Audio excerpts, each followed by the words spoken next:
அக்கா பெசன்ட் நகரில் இருக்கேன். 2 ட்ரிப் முடிச்சிருக்கேன். மற்ற ஆட்டோக்கார அண்ணங்க கிட்ட ஒரு விஷயம் கேட்கணும். என்னன்னா, நாங்கள் எங்கேயாவது நிழலுக்கு வண்டியை நிப்பாட்டினா அங்கே இருக்கிற ஆட்டோக்கார அண்ணனுங்களாம் சேர்ந்து சண்டைக்கு வராங்க. ஏன்னா அவங்க பொழப்ப நாங்கள் கெடுத்துட்டு போகிறோம் அப்படின்னு சொல்லிட்டு நினைக்கிறாங்க. அண்ணா சத்தியமாக அப்படிலாம் நினைக்கலண்ணா. ஏன்னா கொஞ்சம் நிழலாக இருக்குது, கொஞ்சம் ரெஸ்ட் எடுக்கலான்னு சொல்லிட்டு தான் நான் வண்டியை நிப்பாட்டுறோம். அதுக்கு போயிட்டு இங்கே நிப்பாட்டாதீங்க, இங்கே நிப்பாட்டக்கூடாது, இங்கே நிப்பாட்டக்கூடாது, சண்டைக்கு வருவாங்கன்னு சொல்கிறீங்க. வேறு யாரும் சண்டைக்கு வரலண்ணா, நீங்கள் தானே சண்டைக்கு வரீங்க. ஏன் நான் பாவமே பார்க்க மாட்டேறீங்க? உங்கள் பொழப்பை கெடுக்கிறதாவே நீங்கள் நினச்சிட்ருக்கீங்க. எங்களுக்கு ஃபோன்லேயே ஆர்டர் வந்துடும்ண்ணா, நாங்கள் அதை எடுத்துகிட்டு நாங்கள் எங்கள் பொழப்பை பார்த்துட்டு போயிட்டே இருப்போண்ணா. தயவு செஞ்சு அப்படிலாம் திட்டாதீங்கண்ணா.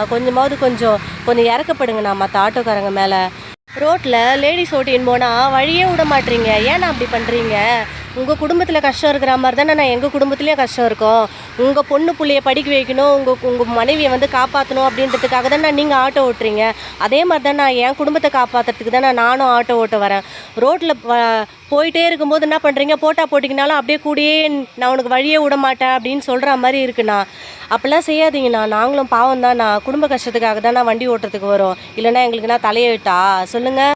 இந்த பதிவு உங்களுக்கு பிடிச்சிருந்ததுன்னா சப்ஸ்கிரைப் பண்ணுங்கள், லைக் பண்ணுங்கள், சப்போர்ட் பண்ணுங்கள்.